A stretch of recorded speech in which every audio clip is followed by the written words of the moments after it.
នឹងហើយតែបងប្អូនរដ្ឋបាលបានល្អដូចណាដែលខ្ញុំប្រាប់ហើយក៏ដូចជាខ្ញុំបង្ហាញហ្នឹងបងប្អូននឹងទទួលបានលុយច្រើនមែនតើបាទថ្ងៃនឹងបង្ហាញពីការរដ្ឋបាលដែលទទួលបានលុយព្រីបាទ20,000ទៅ10,000រៀលបាទឬក៏អាចលើសពីនេះទៀតបើបងប្អូនអាចធ្វើល្អបានលើសនេះបាទថ្ងៃអញ្ចឹងមុននឹងខ្ញុំប្រាប់ពីវិធីទាំងអស់នោះបងប្អូនដែលមកក្រោយបន្តបានជួយចែក Subscribe ជួយចែក Subscribe នេះក្រែមនេះមួយបានដើម្បីទទួលបានវីដេអូថ្មីក៏ដូចជាអាចចំណេះដឹងថ្មីការជួសជុលម៉ូតូហ្នឹងហើយអាចជួលម៉ូតូអូតូក៏ដូចជាម៉ូតូប្រព័ន្ធបិទសាំងបាទ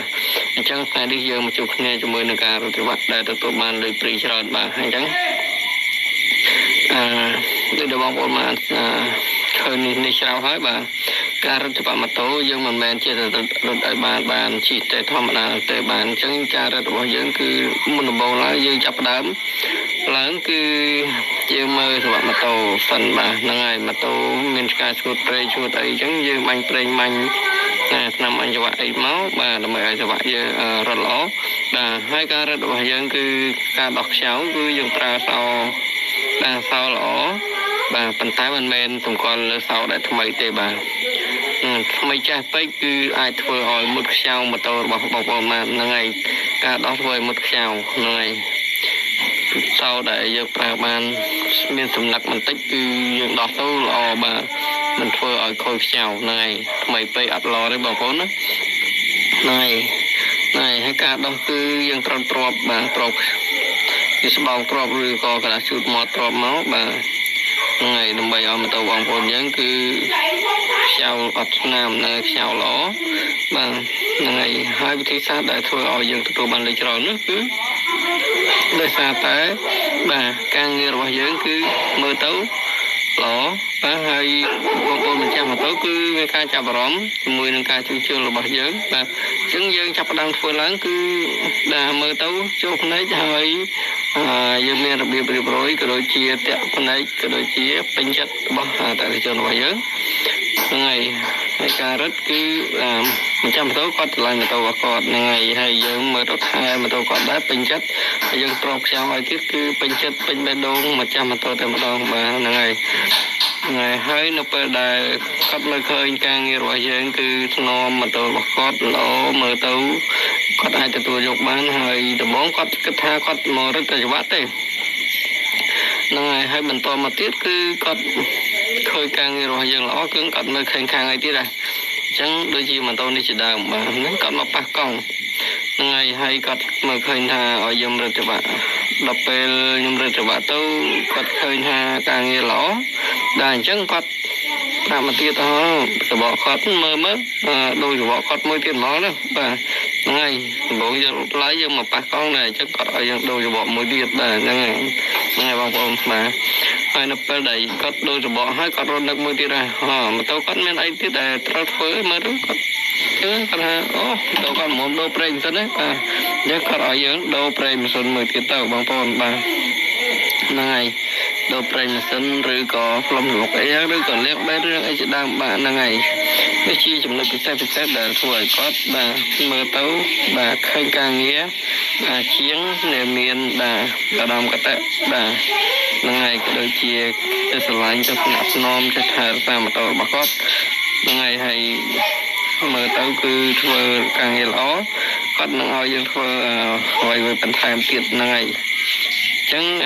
បងជាងដែលចង់បានបាទលុយច្រើនពីការជួសជុលម៉ូតូដែលចាប់ផ្ដើមឡើយដំបូងដូចជាការរត់វ៉ា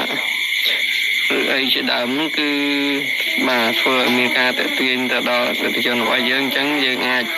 បាទគាត់ពេញចិត្តពេញបេះដូងគឺគាត់អាចបញ្ជាឲ្យយើងធ្វើបាទហ្នឹងហើយធ្វើការជួសជុលគាត់បាទជាបន្តហ្នឹងហើយមានច្រើនករណី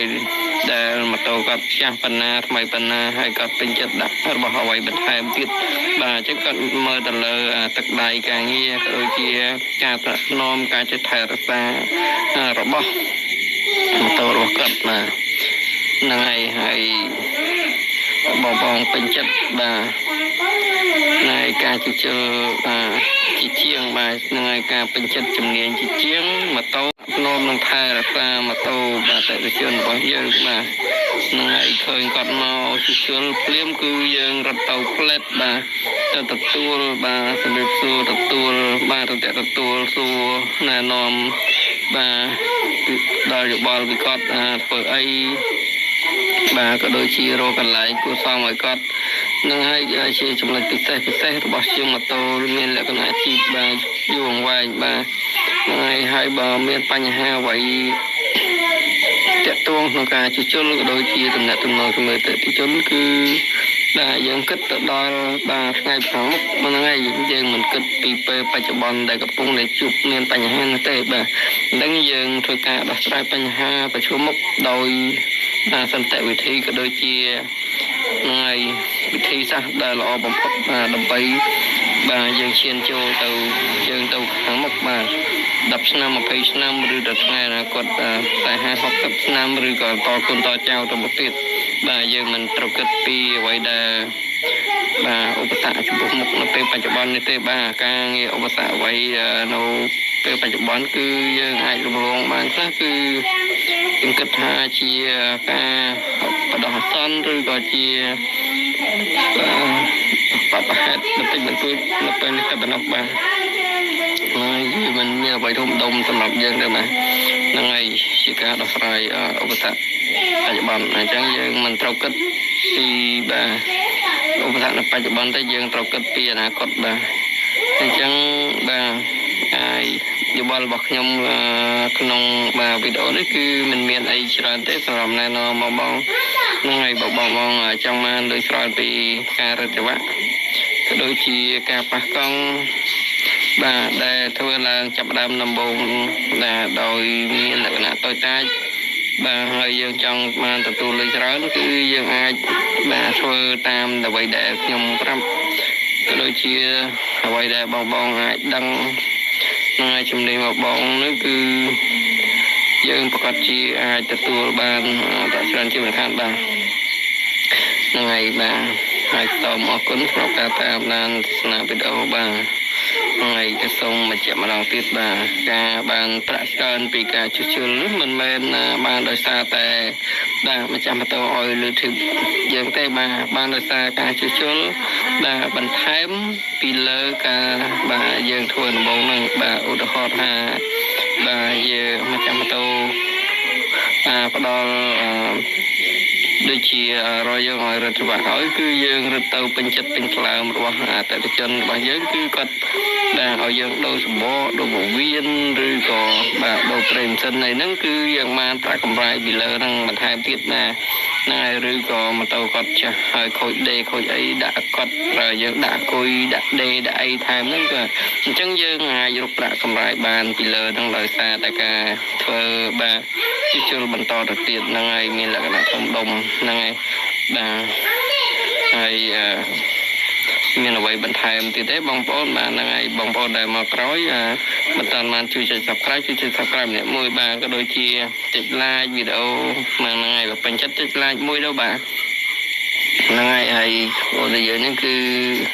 មិនមែនជាអ្នកចេះដឹងអីទេបាទបងនិយាយតាមអ្វីដែលបងបានជួបប្រទេសកន្លងមកហ្នឹងហើយបាត់ពិសោធន៍ជាម៉ូតូជាង20ឆ្នាំកន្លងមកនេះបាទអញ្ចឹងបងពេញចិត្តជួយ Like ម្នាក់មួយបាទ